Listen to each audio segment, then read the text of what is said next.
So first, let's talk about a crystal lattice. So a crystal lattice is just a structure that atoms can arrange themselves in. How many of you have ever worked out in the garden and used like a lattice structure, or anything like that, or used a trellis? You familiar with those? So the basic idea of like a trellis or a lattice is it has like some parts going vertical and then something going horizontal.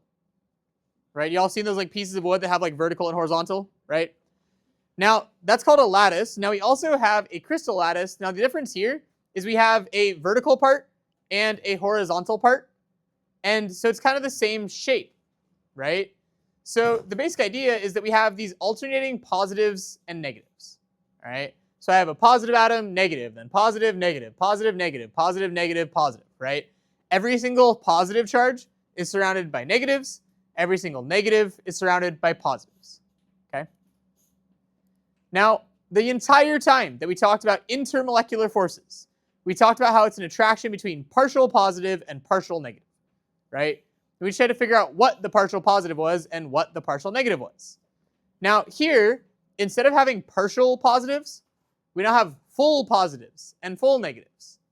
Now, the reason we've gone from partial positive to full positive and partial negative to full negative is these are ionic compounds. It's not just an uneven sharing of electrons, it's a transfer of electrons. Questions so far? All right, so now let's talk about what effect this has. So if we have full positives and full negatives all next to each other, we're going to have a really high melting point, right? In order to melt something, we would have to break the attraction between the negatives and positives. So if there's a really strong attraction, that means that we're going to need a really high temperature to melt it. Now, during your lab, hopefully what you saw in your data table here was that your potassium chloride should have had the highest melting point. It should have been more than 2 minutes. All right? That's because it's ionic, right? We have a metal and a nonmetal. So we have a positive and a negative. So this should have required a lot of energy to break it apart, and we couldn't just do that using a Bunsen burner in class. Questions so far? All right. So now what I want you to try and do is come up with a drawing for why sodium chloride is difficult to melt. Now, the verbal explanation is right up here, right? Ionic compounds, this is why they melt. What you're trying to do right now is convert from a written explanation into a drawing explanation. The reason I'm asking you to do this is just so that you're not copying down what it says above. You're trying to interpret somehow. Now, just so you're aware, on any quiz, if it asks you to draw it, but you feel like you can explain better, you're welcome to use words and explain. If it asks you to explain, but you feel like you can more easily draw it, you're welcome to draw it instead, right? It's up to you how you want to do it. So right now, try and come up with an explanation for these, see if you can figure out how that's best to be done. And then we'll go over one way that I think is good to draw it when we go over it together, right? Go ahead and get started. So just as a reminder, our reason why the ionic compounds don't melt is because there's a strong electrostatic attraction.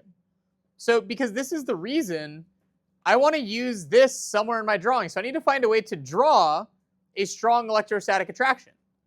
So the first thing that I did is just drew my positives and negatives, all right?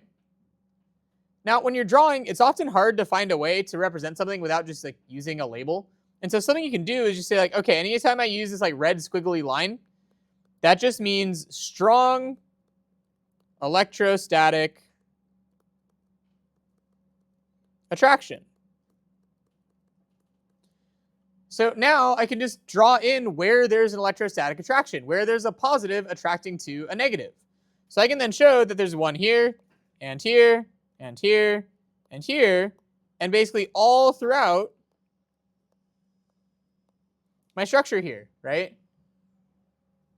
And so now I've represented the main reason why this has a strong electrostatic attraction. Now, it's kind of difficult to explain this with just a drawing, right? And so maybe I do like half drawing, half picture. So maybe I would write underneath this, as you can see in the drawing, there's strong electrostatic attractions holding every atom together, so it would take a lot of energy to melt. Does that make sense? I'm kind of combining those two ideas, right? the strong electrostatic attraction, and how that relates to the energy required to melt. All right, questions so far? All good? All right, so now let's talk about solubility of ionic compounds. Now remember, this word solubility, this just means dissolvable.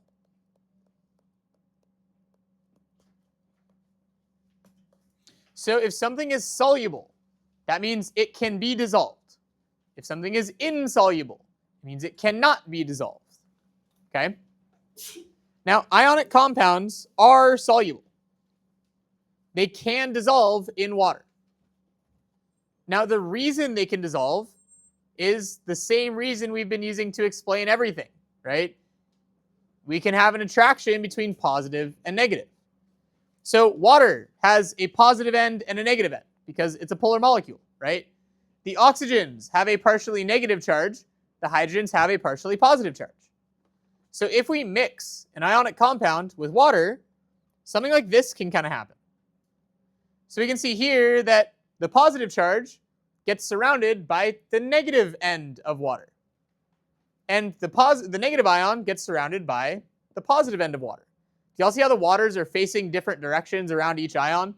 Right around the negative ion, all the red dots are facing towards it, but around the positive ion, all the blue dots are facing towards it. Yeah? Okay. So that's what we would want to try and represent. Now, one note is drawing water like that can be annoying.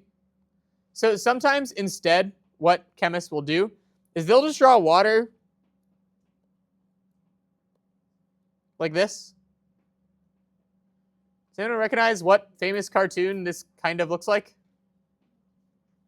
Mickey Mouse, right? So when you draw water, you can just kind of draw it like a Mickey Mouse head with its two ears, right? Now the Mickey Mouse ears on top have a partial positive charge. The Mickey Mouse head has a partial negative charge, right?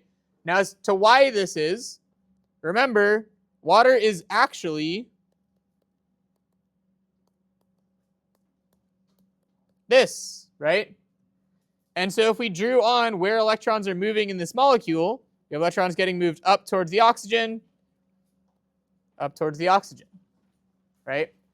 And so instead of drawing out this entire thing with the partial positives and partial negatives, just draw Mickey Mouse. Sound good? All right, questions? All right. So now that we've got that done, let's go through and draw how we can dissolve in water. So this is just a generic example of like positive and negative. What I want you to do now is turn this into like sodium and chlorine, right? So draw out your ions and show what happens as they actually get dissolved. All right, go ahead and try that out. So let's take a look here and see like what actually happens at the atomic level when we dissolve something. So just as a reminder, this is the structure of what an ionic compound looks like, right? We have these positively charged gray molecules and some negatively charged Cl molecules. These are there in green, okay? Now we took some of that and actually added it to water. If we then zoom in, we can see that water's positive ends are going to start attracting to the negative atoms. And then water's negative ends are going to start attracting to the positive ends, right? And once we form that attraction, the ion can then just get like ripped off, right? See how it like detaches from the rest after it forms that attraction with water? Now that's going to keep happening over and over and over and over again until the entire chunk gets fully dissolved, right? Everything gets broken up into pieces, all right? Now what I've drawn to show that in the notes is just the result, right? In the result here, what we see is that we have separate positive ions and separate negative ions, and then I have water attracting in different ways, right? Around the sodium ion, I have water's negative end facing towards it. And then around the negative ions, I have water's positive end facing towards it. All right, questions about this?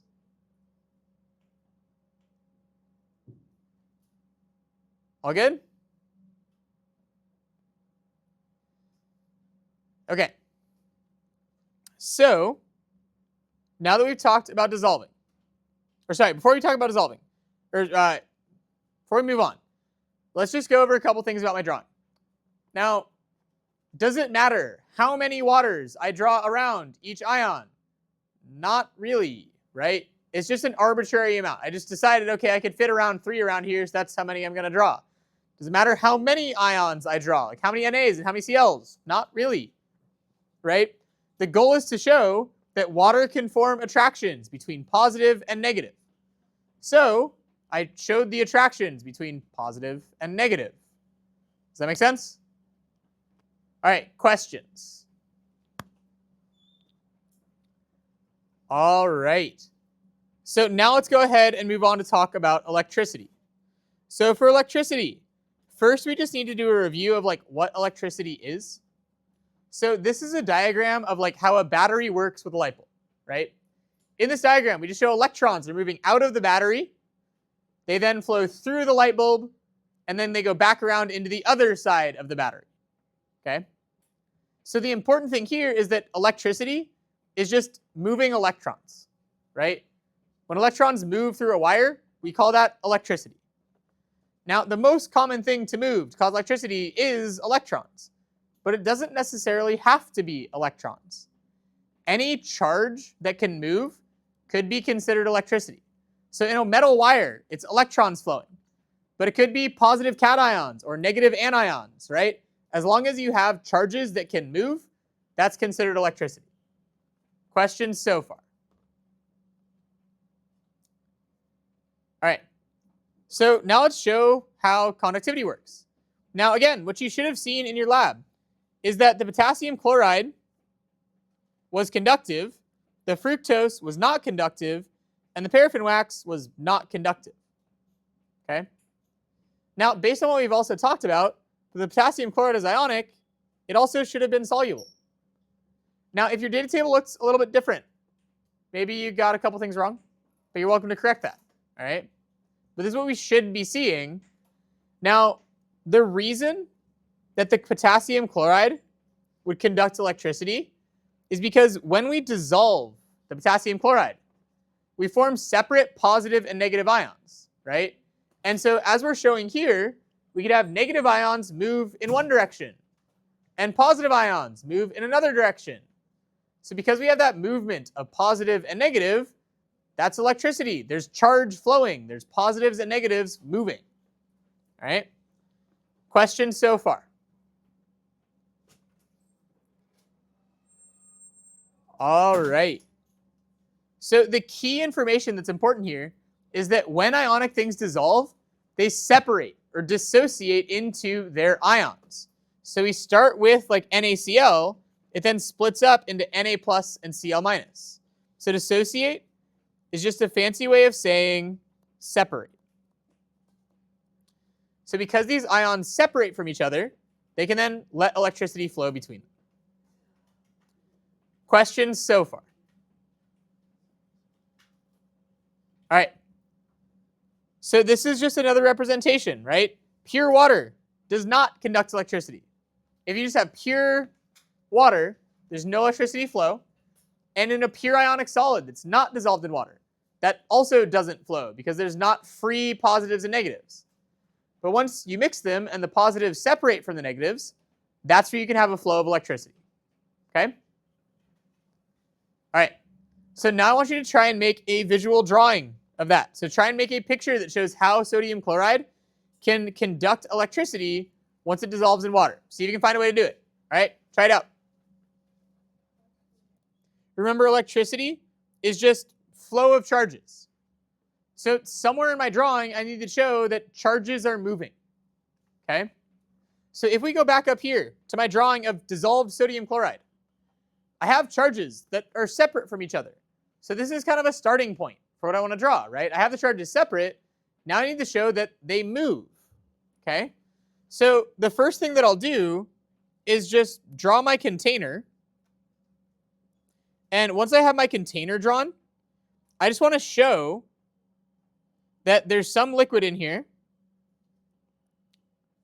And I want to show that I have some ions. So I'm going to put some positive ions in here, and I'm going to have some negative ions in here. And they're just freely floating around. Okay?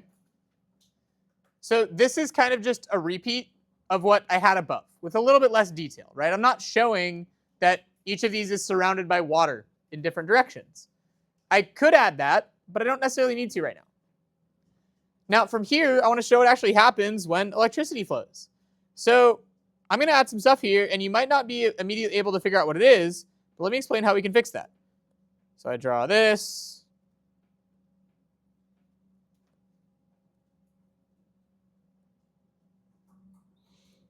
All right. Can anyone figure out what my scribbles are? Okay, so I have some wires. So it's kind of hard to tell, so I'm just going to put a label here. Wires. Can anyone tell what this little thing on top is? It's a light bulb. Now, for those of you who couldn't figure that out, to be good at drawing in chemistry, you don't actually need to be good at drawing. You need to be good at labeling. Okay? So this is a light bulb. Now, for my drawing, maybe you were able to figure that out. Maybe you weren't. If you weren't, label it. Right? So if you can't draw, label. Okay? So now what I want to show is how there's charge flowing, right? So if there's charge flowing, I should have like positives moving one way and negatives moving another way. So what I'll show here then is that around one wire, there's a bunch of positives around it. And around the other wire, there's a bunch of negatives around it. So what I'm showing is that the negatives are moving one direction, the positives are moving a different direction. All right, questions so far?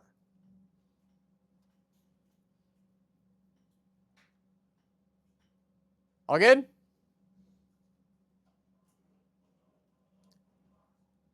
Yes? So it's conducting electricity by the positive and negative moving separate directions? That's how it does it? Right, so remember, electricity is just flow of charge.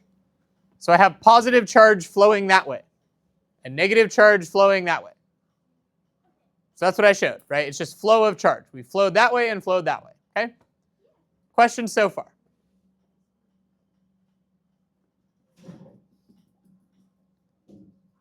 All right. Let's go ahead and continue here.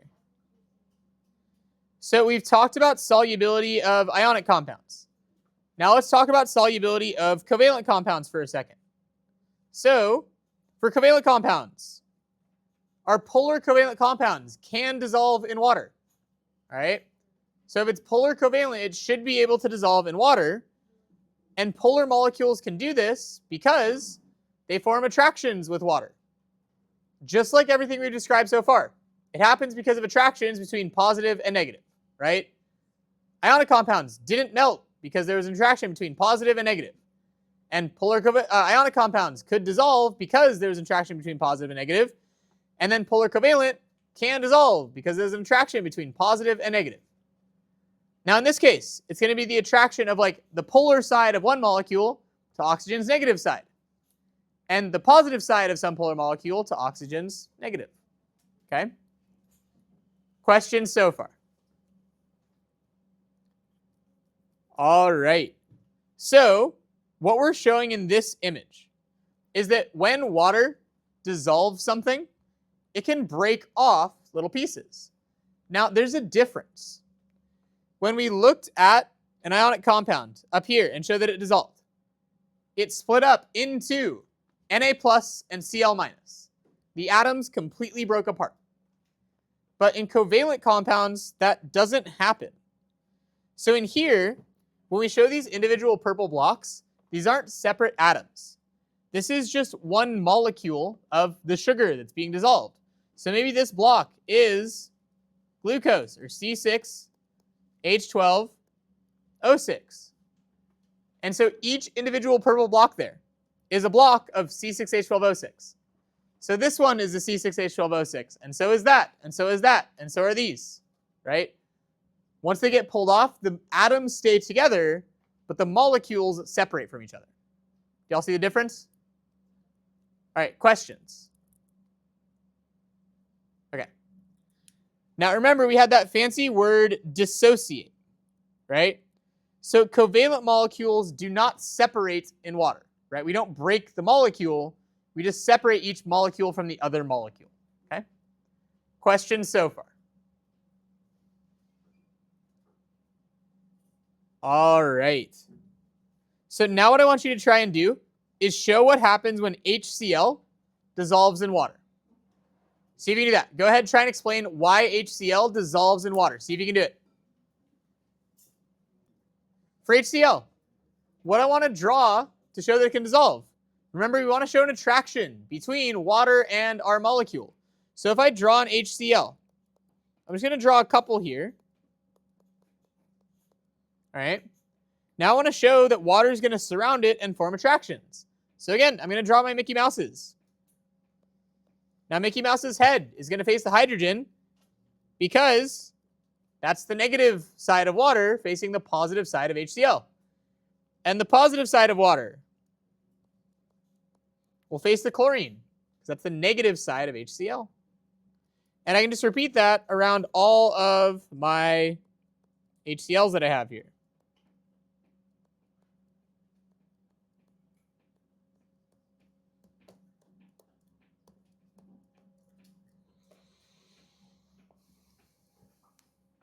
Questions on how I drew this?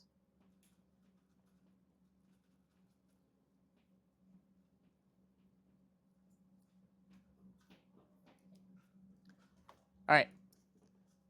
So now, let's just quickly go over solubility for nonpolar covalent. So as a reminder, the reason this dissolves is because it forms attractions to water. So if it doesn't form attractions to water, it won't dissolve. So if we look at nonpolar covalence, nonpolar covalent molecules don't dissolve in water because they don't form attractions to water. If it's nonpolar, there's no partial positive and no partial negative that water can attract to, right? So this is a polar molecule. It has a partial positive, partial negative. It can attract. Whereas this doesn't. So because there's no partial positive and no partial negative, it doesn't dissolve. Questions here? All right.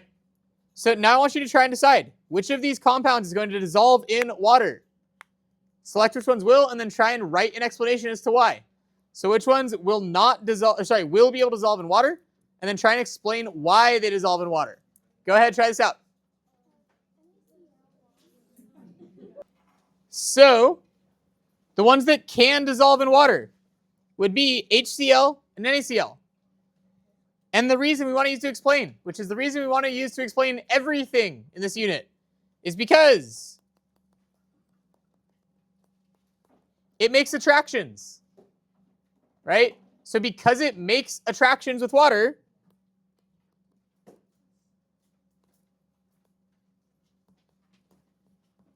if it makes attractions to water, that means it's going to dissolve, all right? The first new thing that we're going to be talking about today is conductivity for covalent molecules. Now, we've talked about conductivity for ionic molecules. We said up here that when you dissolve an ionic compound, it dissociates or separates into separate ions. So because we have positives and negatives that can flow and move, that means that we have a conductive solution, right? Electricity is just movement of charges. So we have charges that can move. That means we have a conductive solution. Question so far? All right. Now, for covalent molecules, though, they don't conduct electricity because they don't make charged particles when they dissolve. When you dissolve a covalent thing, it doesn't break up into separate ions. So because it doesn't break up into separate ions, we're not going to get any charged particles that can conduct electricity, all right? So what I want you to do now is on this one here, I just want you to decide which of these can conduct electricity when they're dissolved in water. Circle any that conduct, and then explain why the ones that do conduct, conduct, and why the ones that don't. All right, go ahead and try it out, please. Thank you. So let's go ahead and go through our answer here. So there's only one of these that can conduct electricity. That's going to be the sodium and the chlorine. All right. Now, the reason for this is this compound is ionic. Now, because it's ionic, that means that it dissociates, which remember is the fancy chemistry way of saying it separates when it dissolves in water. And so because it dissociates and separates, that means we have separate Na plus and Cl minus. So because we have that separate Na plus and Cl minus, we have separate charges that can flow. All right. Now the HCl will dissolve in water, but it doesn't break apart into positives and negatives. So because it doesn't break apart, it doesn't conduct electricity. Questions so far?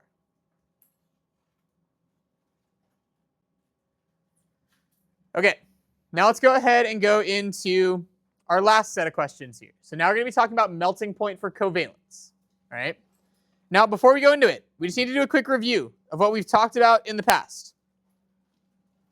So this slide, remember, is a summary of everything we know about intermolecular forces in covalent compounds. Okay? So in covalent compounds, we have dispersion forces, dipole-dipole forces, and hydrogen bonding, right? Now, dispersion forces are temporary charges, and so they're fairly weak.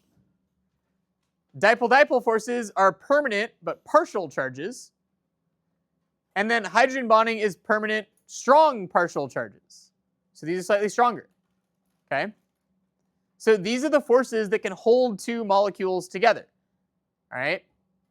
So then if we look at melting a covalent compound, we would just need to break those forces, right? So when I melt water, I'm just breaking the attraction between this water molecule and this water molecule. All right? So if I have a really strong attraction holding these together, it's going to melt at a higher temperature. If there's a really weak attraction between these, it melts at a lower temperature. Questions so far? All right. Now, when we compare this to an ionic compound like this, in water, we have strong partial charges attracting to each other. But in sodium chloride, in an ionic compound, we have full charges attracting to each other. So this would have the higher melting point, right? It has a much stronger force holding it together because there's bigger charges. Question so far? All right. So what this means then is that when we're trying to rank what compounds have the strongest forces and highest melting point or lowest melting point, we're comparing the strength of each of those forces. So now I want you to try and do that. So for each of these three compounds, I want you to try and rank which one's going to have the highest melting point, which one's going to have the lowest melting point. Go ahead, try out these problems. See if you can do it. Let's go ahead and go over our answer to our last problem in the notes here. So if we're trying to identify what forces are holding this together, in NaCl, there's the force of a positive attracting to a negative, right? Because we have a fully positive ion attracting to a fully negative ion. If we look at HCl, in HCl, this only has intermolecular forces, right? Now this one specifically has hydrogen bonding.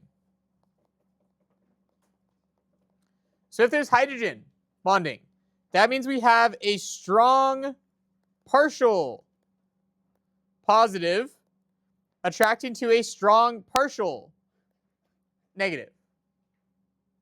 So overall, this is going to be slightly weaker, right? Because here we have a full positive and negative. Here it's only a partial positive and negative. Question so far?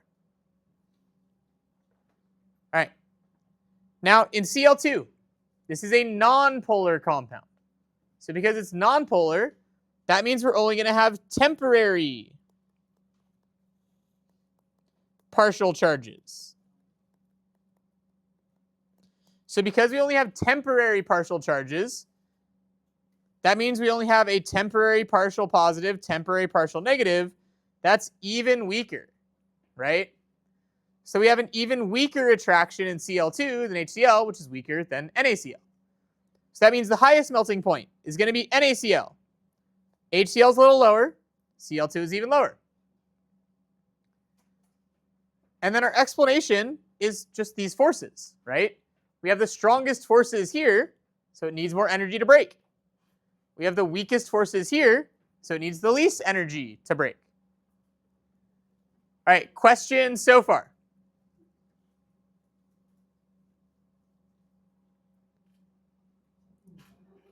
All good? Yes. Just to clarify, sodium and chlorine is ionic. And Yeah. then, hydrogen and chlorine is hydrogen bond. It's a polar covalent bond, and the intermolecular force is hydrogen bonding, yeah? Oh, okay. And then the double chlorine is dispersion. Right, so there's a dispersion force in a non-polar covalent compound. All right, let's quiet down. All right, what other questions do we have? All right, so